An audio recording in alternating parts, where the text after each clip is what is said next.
You and lunch, so we'll keep this really short.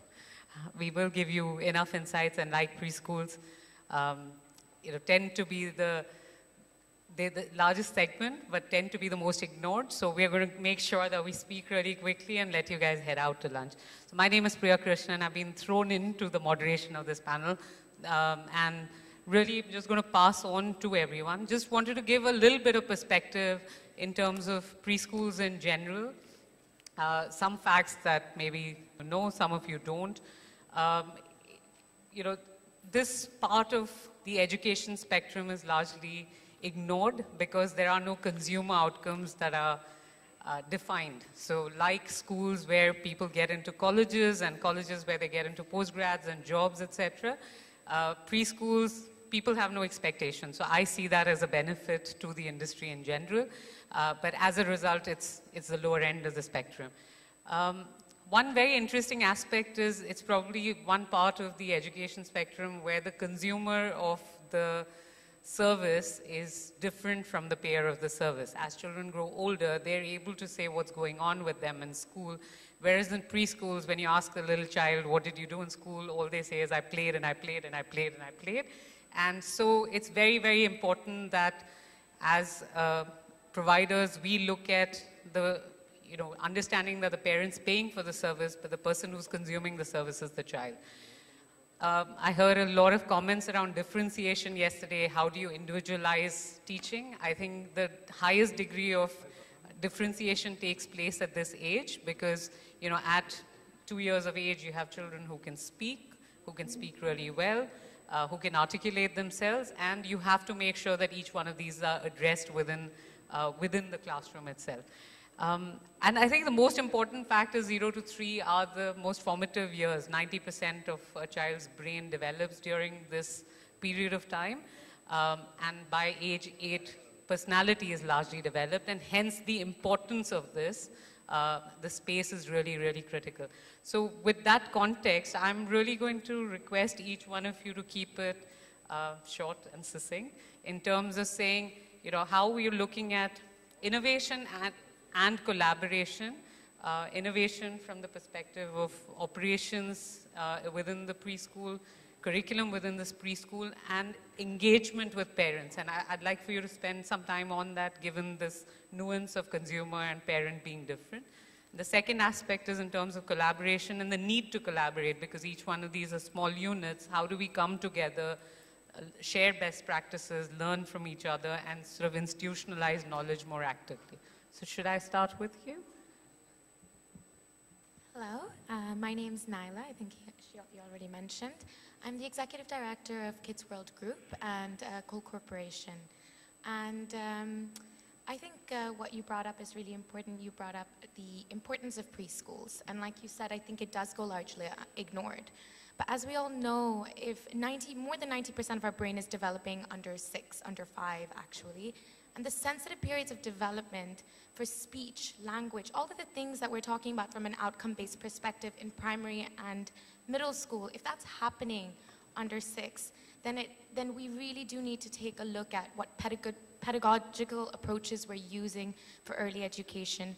And even though we might not have certain measures to say, this 3-year-old learned this, and then this is how it impacted their life, there is growing research done by governments in linking that, and that's kind of where I go to the idea of investing in research. There is still a huge gap in research done on children under 6, and that's exactly why it's really hard for us as early educators to prove the importance of what we do. So let me give you an example of what innovation means in the preschool setting. Just recently, actually, I did a presentation on how you can use a lot of the things we're talking about in K-12 about innovation is actually done on a daily basis in a preschool setting and has been done for the past, I would say, 100 years. Maybe some of you here are aware of the Montessori approach. So Montessori was one of the first female scientists in Italy, and she built a system that is innovative until today. It's 100 years. A little more, but it's still innovative today. And so that's kind of how we have to see innovation. It doesn't belong to the 2000s. It doesn't belong to the 90s. It doesn't belong to any era. It's about its relevance and its continuous ability to relate to children and human beings. And so what we do is the Montessori system. And what we just to keep it short and give you an example, some of the most innovative work we do is teaching children a sequential model, a sequential way to wash a table. Just to wash a table can teach children logic and sequencing. And it develops their fine motor skills. It develops their gross motor skills, because once the fine motor skills are developed, then you work on their gross motor skills. Another small example is we use a binomial cube.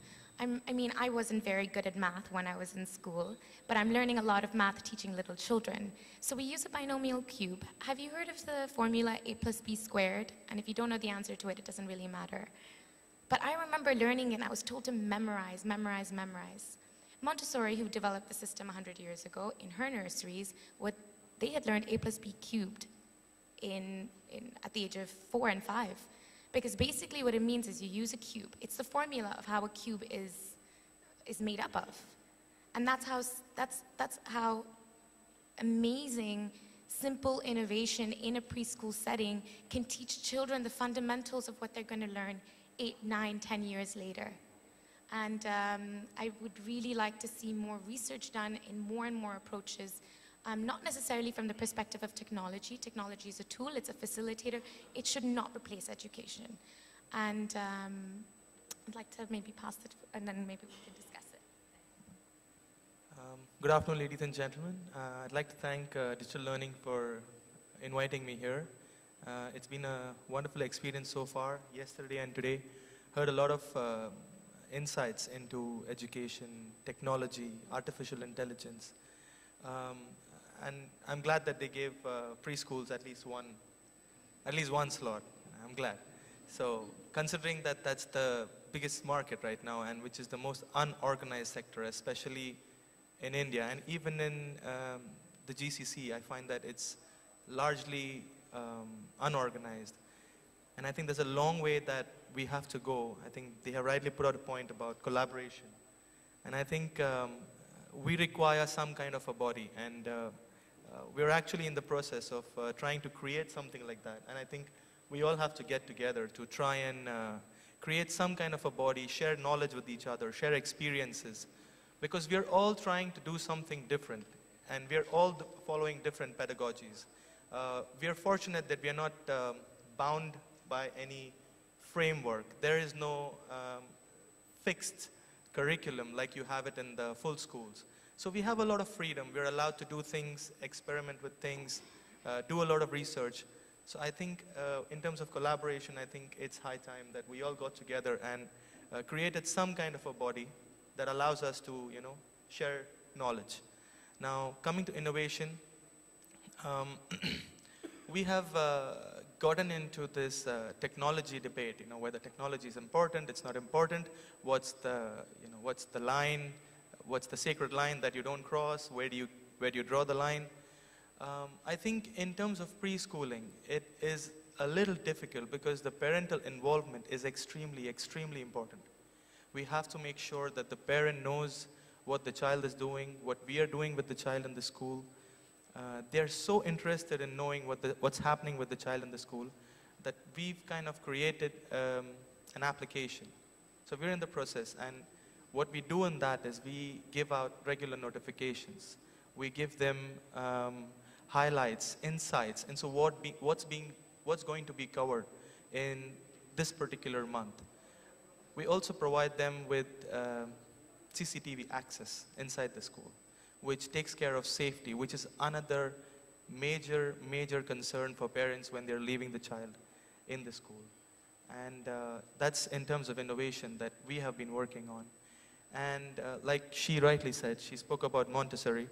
We follow multiple intelligence, and we tend to create intelligence corners inside our classroom.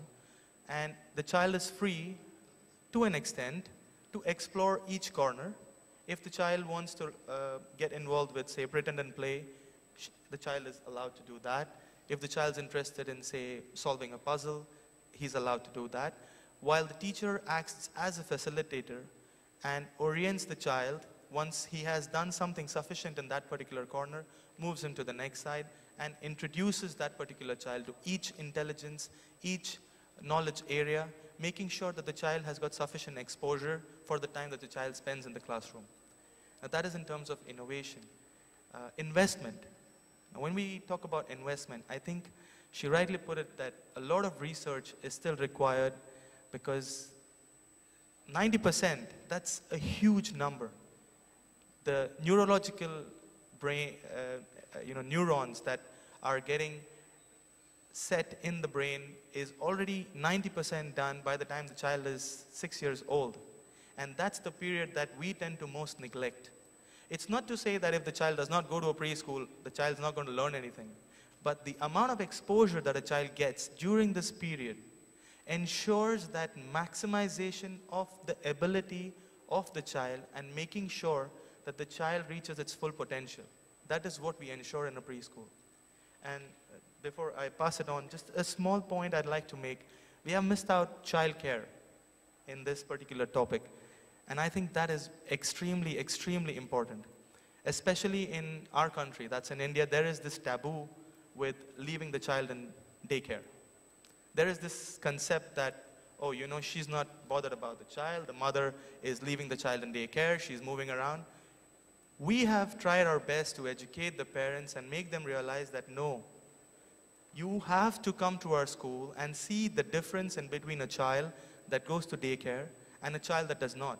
A child that goes to daycare is so disciplined, they're so independent, they don't create a fuss when they see their parents, they are not crying, they are capable of handling themselves. It is amazing to see the level of difference between a child that spends even 4 hours in a daycare. So we insist on parents to leave the child in daycare for just 4 hours and then maybe take it home. But it allows the child, to grow along with the other children in the school. And I think that's another important aspect that needs to be addressed. So I'm going to pass it on, yeah? Thank you. Hi, good afternoon. My name is Zara Hamirani, and I'm the founder of Blossom Education here in Dubai. We started in 2009 with one small nursery. Like the other panelists, we were very much focused on this passion for learning and this focus in the early years for families, particularly dual income families in this country, to have secure and stimulating spaces where they could blossom. In July of 2017, so just a few months ago, we merged with the European leader of education in the early years. They're the largest provider, it's Babylou. And we have now got a very large funding profile, but also a very large focus to grow our offering here in the Middle East.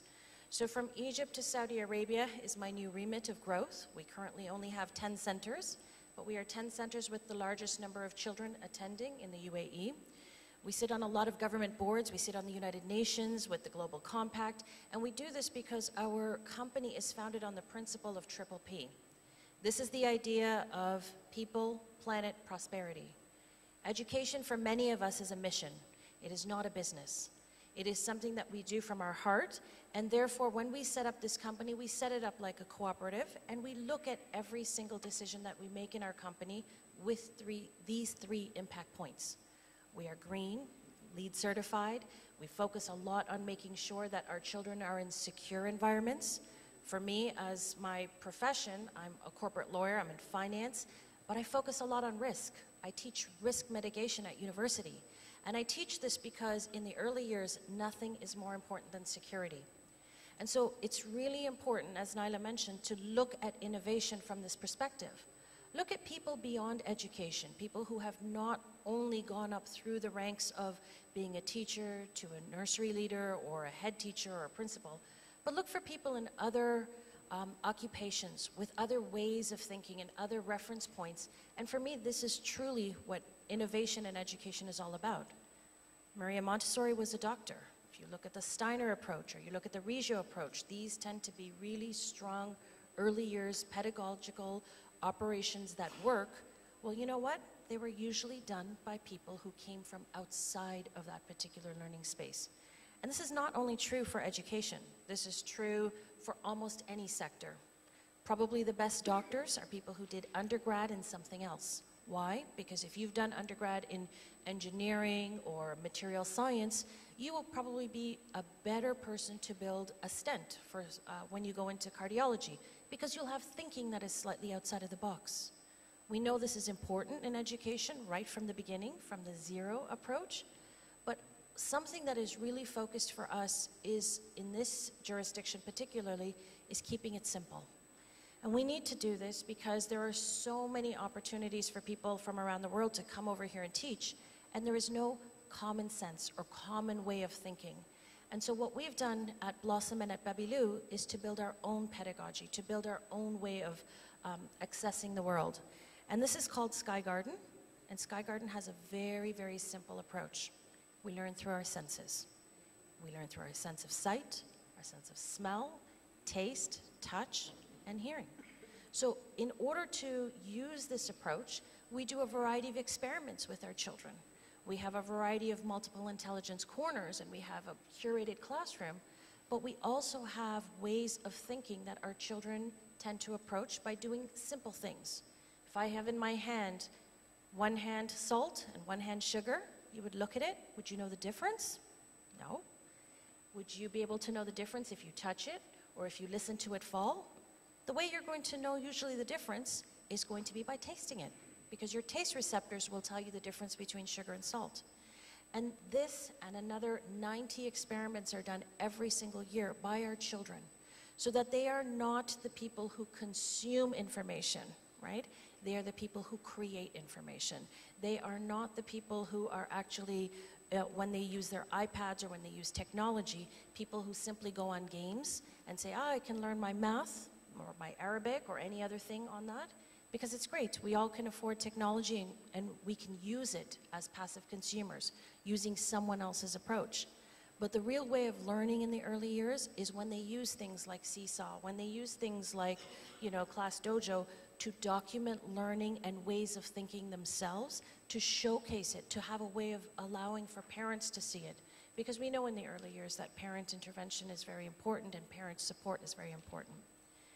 We've all heard of the Heckman curve, this idea that if you invest money in the early years, you will get a greater gain than if you invest at any other period of education. And if you look at the dynamics of education, last week I was here at the Investment in Education conference, and we were talking about the early years, that globally children are going to school earlier, that pipeline of growth, if you're in school, if you're in university, it's important for you to think about partnerships with people like us who are in the early years and who understand what best approach is to allow for those children to start earlier, but then again to grow into your spaces.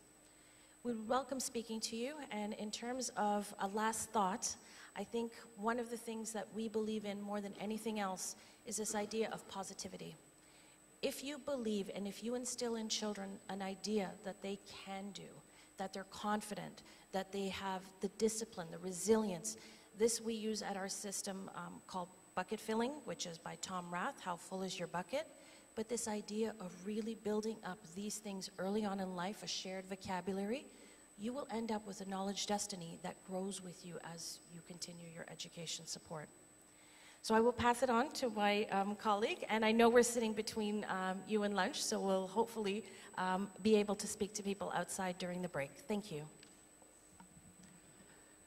Good afternoon, friends. It was in fact enriching to listen all my fellow co-panelists, and alongside I just want to add on few things. Most of the things have already been covered. I have had the experience of handling education, especially higher education, in my formative years of civil service, and what I want to say here, like I fully agree with what Zara just said. Education is not all about, it's more about innovation, and as I heard earlier also, collaboration would do a wonderful thing. So my experience about handling education sector, I also totally agree to this point that we have to actually develop a perspective. I was listening in the morning sessions also some discussion about Finland, how they are going about and how they are #1 in the world. So we must learn these models, and this is specifically and pointedly applicable to what we are just talking about, like pre-education, preschool. You know, this is the time actually, these are the founding years where actually everything is to be built up. So perfectly told by what they are doing, it's something wonderful actually. This is the way one has to go about developing the perspective about, you know, education, that too in the formative years. It's always by cognitive learning. It's always by innovation. If you go by the run-of-the-mill stuff, we have seen obviously many things happening all around, and in countries like India, where it's more or less about, I heard in the morning KHDA team talking about, you know, just getting degrees. It's just the game of getting education. Education, higher education, B.Ed and whatnot. Absolutely right.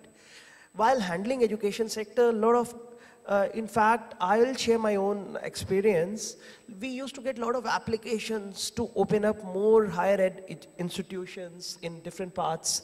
Like I talk about my state, people wanted to set up some nursery, elementary teachers training institutes. Then people used to come, they used to say, we want to set up some B.Ed colleges and all that. We want to expand and do a lot of experimentations, but why? You know, my question always is, like, why educationists want to venture out with new things? Probably the focus should be to improve, to innovate, to renovate, and to develop some perspectives, as I'm finding out with my friends sitting here. Everybody has given his or her own perspective of how they are innovating, how they are bringing about the change. But unfortunately, that thing is still lacking, and I believe like we have to pick up from them. They're not waiting for any government instructions. They are not waiting for any government innovative models. They have created some wonderful nurturing models in which, you know, real touch is coming up. See, the problem happens, I'll also share one similar example few months ago, that Ryan International issue, what happened in India. So that's an eye-opener. You know, people are just sending you know, their kids to the schools with big brand names and all that, forgetting about what's happening inside. And see now what's coming up, the story which is coming out. So this is again something very interesting, like formative year education, the fear of exam, the fear of those things. You know, this builds up the blue whale thing somebody was talking about. Why those things are happening? Why there is sense of alienation, or why there is sense of insecurity among us, the kids? These kinds of models really work. So as a policy maker, if sometime in future such kinds of models come, I would personally say that we would be the first ones to actually encourage them and like this kind of models to be replicated. And I fully endorse and agree with what all co-panelists have said, and if any further contribution is to be given, I would be giving in the next. Thank you. So I'll quickly summarize and just what we heard. And I'm not sure whether we have time for Q&A, but if all of us are around in case you need to catch up, happy to do so. I didn't introduce myself. I also run a chain of nurseries. We have 92 nurseries across India and have about 4,500 children. So, do this day in and day out for a living at the moment. So just sort of, without doing too much justice to a very hurried panel discussion, thank you for running through your comments. A couple of things that we heard was innovation is absolutely critical. The relevance of innovation needs to be continued and is important. Innovation needs to be constant, but also relevant on an ongoing basis. The need for an industry body, I think that is something that's paramount in the early childhood space. If you heard all of us, each one of us said we had a different pedagogy, we had a different style of teaching, we measured outcomes differently. So to that extent, the more we can get together and share best practices and learn from each other, the better it is for us. Each one of us have smaller units, so economies of scale need not come from within one entity, but can come from the industry itself. The focus on research, again, the space is not researched heavily, while, collectively, I think one thought that emerged was the importance of social and emotional security in different ways, whether they're secure environments or places where children feel secure. But, what are those aspects and how do we ensure, how do we measure this happens on an ongoing basis? and research around that is critical.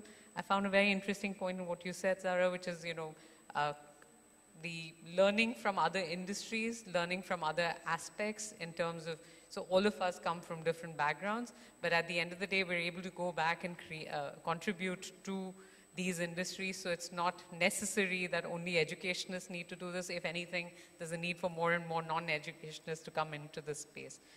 Socialization was another thread that I picked up on, which is a lot of our urban children are single children. So not only do our nurseries provide a safe and a secure environment, but they also provide socialization frameworks for these children.